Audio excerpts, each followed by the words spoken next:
Hi, and welcome to this live reading from His Forever Muse, Book 2 of the Echo series by C.R. Alam, and this is presented by Itsy Bitsy Book Bits.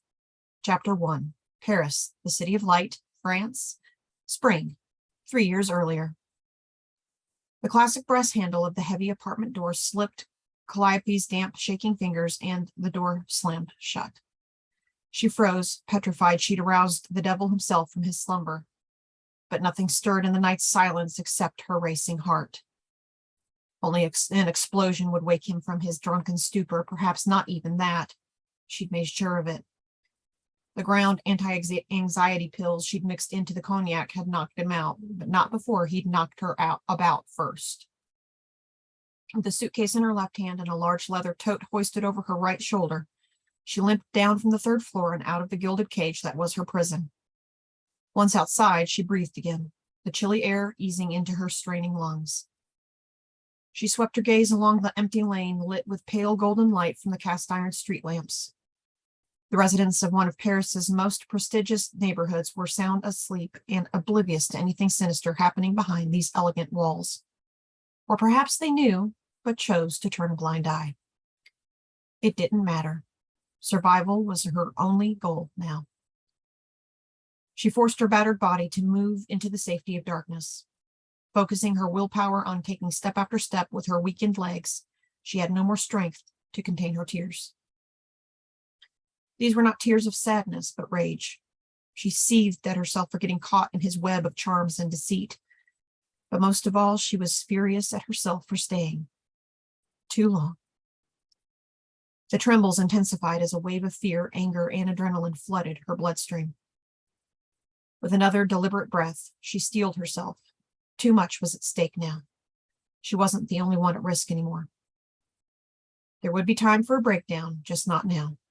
She had one goal in mind at the moment, to put as much distance as possible between herself and the man who had made her life a living hell. Chapter 2, Gainesville, Georgia, middle of May, present day. We're almost there. Brandon Rossi glanced away from the road to check on his passenger. His friend, Ray Allen, puffed short pants of breath, one hand clutched to her enormous belly while the other was almost white from gripping the car door's armrest. 32 and still a bachelor, Brandon had never thought he'd be racing a woman in labor to the hospital. He came from New York City to visit his friends and paint a mural in their nursery. A nursery for a baby who wasn't supposed to arrive for a few more weeks.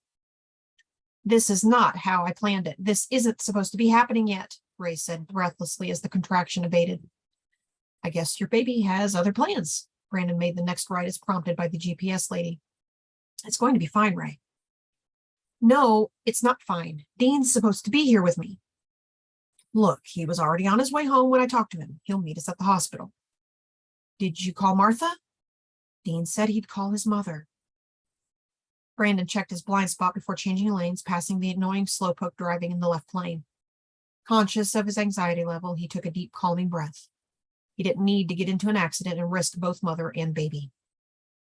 I haven't read the manual for the car seat yet, Ray gasped. It's still in the box. Shit, the crib is not done. Ray, Brandon stopped her without taking his eyes off the road. Don't worry, just focus on yourself and the baby right now. I'm not ready, Brandon. The tremble in Ray's voice made Brandon turn his head to assess her. I'd never seen her like this. Nervous, of course. Devastated, yes. But terror in her eyes? No. She wasn't talking about the half-done crib or the car seat anymore. He reached for her hand and held it tight, trying to transfer any calmness he had to her. I don't know how to do this, Ray whispered, near tears. The doctor and the nurses will help you through, Ray. You and Dean have taken classes. You'll be fine. Brandon tried to sound as convincing as he could. Truthfully, what did he know? He had limited knowledge of birthing or babies. His two nephews, Eric and Alex, were the only kids he had dealt with.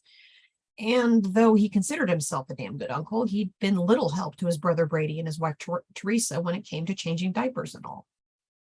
Ray shook her head. I don't know the first thing about being a mother. What if I screw up this baby?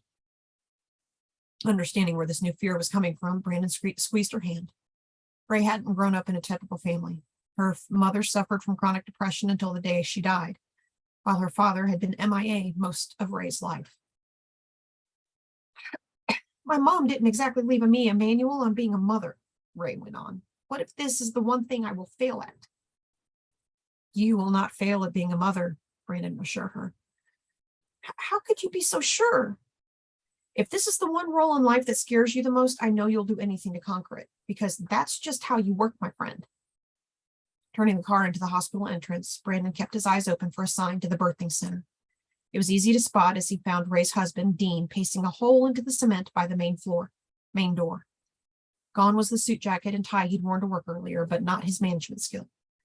As soon as Dean spotted their car, he gave a signal and an orderly ran out with a wheelchair. Brandon rolled to a stop and turned to his ashen-faced friend. And you've got to remember, you're not doing this alone. The level of panic in Ray's eyes eased when she saw Dean rushing to the car.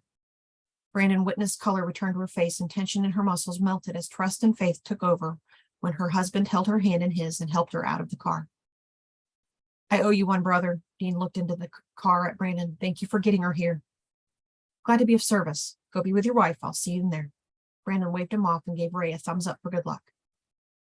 Brandon watched them roll Ray away before he put the car back into drive and found a parking spot. Ray's expression when she looked at Dean stayed in his mind. That complete trust only came with a strong bond. Ray and Dean had found each other 3 years ago. Their love story hadn't been smooth at first. 2 years into their marriage, with their first child arriving any minute, they'd pulled through complicated challenges in the beginning. Perhaps that was why they were so solid now. Brandon coveted the love they had. It was the type of love that could withstand anything life would hurl at you. It was the kind of love that inspired songs, poetry, and paintings. A smile broke on his face. If Ray had heard his musing, she'd tell him he was a romantic.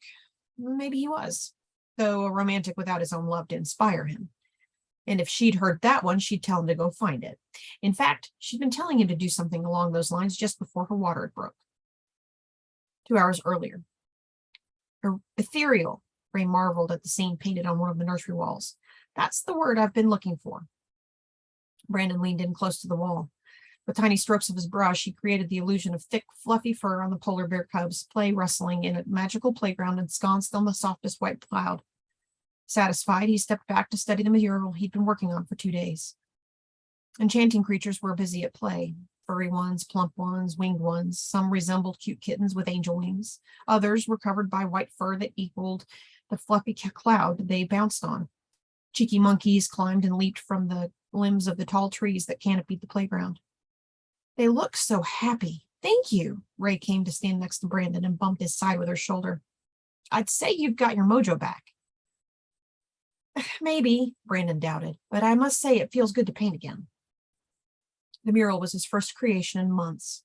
Lately, inspiration was hard to come by. The empty canvases and torn sketches scattered in his loft proved that. Ray gasped and rubbed her belly. Oof, don't kick mommy, darling. Is that the baby? Brandon watched the subtle movement visible on the surface of his friend's stomach. Yeah, the baby's restless. I swear this kid will be a strong swimmer like their daddy. Here, Ray grabbed Brandon's free hand and placed it on the swell of her belly. Feel that? Brandon's eyes widened at the resounding kick against his palm. Oh, yeah, you've got a lively one. Imagine getting kicked in the ribs several times a day. Brandon chuckled, but his laughter died when he felt Ray's stomach tighten. She sucked in her breath and her face tensed. What's wrong? He asked. Ray waved off his worry. Nothing, just Braxton Hicks, false contractions. I've been having them on and off since I woke up. Are you sure you're okay? Yeah, my back hurts, that's all. Brandon put away his brush, then led her to the nursing chair in the corner of the room. Here, get off your feet. I'm fine, Ray insisted, but sat nonetheless. It'll pass. Brandon dropped on the ottoman at the foot of the chair, unconvinced. Ray relaxed her shoulders a few seconds later and leaned back on the chair. See, it passed. Brandon thought she looked a little pale, but kept it to himself. I'm so glad you're here, Brandon. I miss having you only a few subway stops away. Did I see you last at your exhibition? Yeah, just before Christmas, Brandon confirmed. That's crazy. Ray shook her head in disbelief. They used to see each other at least once a week before she and Dean had moved down to Georgia. We've both been busy. You had your book tour, the big move, and the baby coming. A travel writer and best-selling author, Ray had stayed active throughout her pregnancy, whereas Brandon had nothing new to show since his last art exhibition. No new artwork, no new music. Wasn't sure how often he'd sat with a sketchbook and a piece of charcoal in his hand, watching the world buzz by through his windows, waiting for inspiration to strike. Most times he'd walked away with a blank page. This is my first completed work in months. I haven't even written a verse since the boys and I returned from our world tour, Brandon said. You're on a break. You were going nonstop. Seems normal to me if your brain is on strike. It was true. His band, Canis Major, had released their most recent album last year, and it was their most popular yet. They'd played all over the country right after the release, followed by a world tour last summer that lasted into the fall. And in between, Brandon had painted and held his first art exhibition. To his surprise, it was a huge hit. Riding high on his success and the inspiration from the world tour, he'd painted like a madman. His second art exhibition had capped the whirlwind and exhausting year. Maybe you're right, Brandon sighed. Nothing is pulling at me lately, though. Ray pointed at the mural. I'd say something pulled at you. But I have nothing else. I feel tapped out. Brandon raked his paint-covered hands through his messy hair with frustration. Ray's brow shot up. I think you're in a funk. A funk? Yes, everyone goes through a funk sometimes in their lives. Ha, Brandon mulled the word funk. Ray had succinctly stated that he'd been trying to wrap his mind around for weeks in one word. Here he thought he was going down a rabbit hole with some kind of depression he couldn't explain, and trying to analyze the word depression had stressed him out even worse. A funk he could deal with. Forget painting or music for now. Just live your life, Ray suggested. When writer's block hits me, I walk away for a little bit. Living always brings the words back to me. Maybe that's the problem. I have this full life that I'm crazy grateful for, but I feel something is missing. Then go find it. Brandon threw up his arms in frustration. Go find what? I don't know what it is. Why don't you start an adventure and see what you find? Nothing is stopping you. Take it from me, the professional traveler. A good trip will help you gain a new perspective on life. Brandon snorted skeptically. I was just on an epic world tour last year. And you painted your heart out after that tour, remember? Perhaps another trip would trigger new inspirations. I'll tell you, solo traveling is a whole different experience. It's helped me understand more about myself, people, and the world around me. Brandon contemplated the suggestion. Ray had a point. Playing music and meeting their fans from other parts of the world had been more than inspirational to him. It had helped him grow as an artist. Maybe you're right, Brandon said. Oh, I know I'm right. Give it a thought, then pick a starting point. Wherever you want to go, I can help you plan it. But now I need you to help me up. Brandon belatedly noticed Ray struggling to get out of the chair. With one easy pull, he helped her stand. Ray stared up at him with wide blue eyes. I think I'm leaking. What? Ray looked back to the chair, and sure enough, there was a small wet spot. Did you pee on yourself? No, smartass, Ray retorted. I think my water broke. I mean, I could be peeing myself. God knows I haven't had control of my bladder for months. I'm going to check. Brandon watched Ray go and waited. He was sure Ray was fine. She'd come out laughing at herself for peeing in her pants. She wouldn't let her forget that one for a while. After what seemed like a long while to Brandon, Ray reemerged. I called my doctor. She said it might be my water, and those contractions I've been having might not be Braxton Hicks after all. Since I'm not due for another 3 weeks, she wants me to go to the hospital. The unexpected information rendered Brandon mute. Ray didn't wait for a response. I need to clean up before we go. Clean up? Brandon found his voice. It came out croaky and high. I need to take you to the hospital now. Brandon rushed Ray to the door, but she stilled him with a hand on his arm. Brandon, listen. The doctor said not to rush, just to get there soon. She wasn't worried, but wanted to be cautious. It can be a false alarm. I need you not to freak out on me, okay? I'm barely holding it together and myself. Noting the tension on his friend's jaw, Brandon forced himself to take a deep, calming breath. Okay, got it. I'm cool. Go clean up. I'll let Dean know to meet us at the hospital. I'll get your go bag in the car. Ray nodded appreciatively and started for her bedroom. Hey, Ray, Brandon called out. It's going to be okay.